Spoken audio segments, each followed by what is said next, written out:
শাস্ত্রের গ্রামার আছে, উসুলের ফিকহ একটা গ্রামার আছে। দালালাতুল উরফ, যারা আলিম তারা বুঝেন এসব।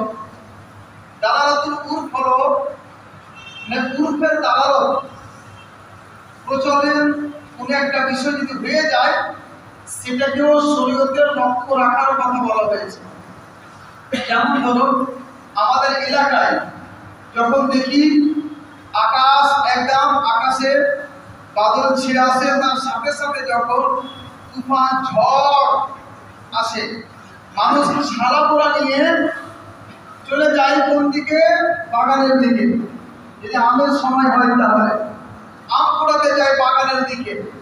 দেখা যাচ্ছে ঝড় এমন হলো যে আমগুলি সব নিচে পড়ে গেল, কিছুটি আছে। মানুষ দৌড়িয়ে গিয়ে আম তুলে নিয়ে আসে। এই আম চুনাটা তাদের জন্য জায়েজ কি না জায়েজ?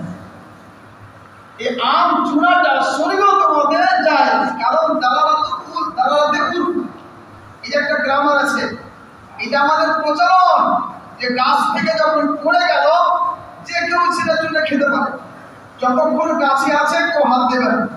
এই জন্য ওই বাগানের যে দেখভাল করছে, ওই বাগানের যে রাখাল মহাফিজ, ওই ব্যক্তিদের কিছুই বলে না, যারা পড়ে থাকা আম কুড়িয়ে নিয়ে যায়।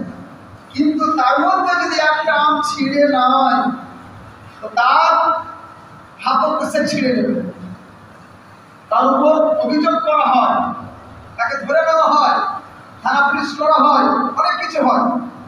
তো বুঝা গেল আমাদের প্রচলন হচ্ছে কি, গাছে যতক্ষণ আছে মালিকের, গাছ থেকে পড়ে গেলে মালিকের হক শেষে।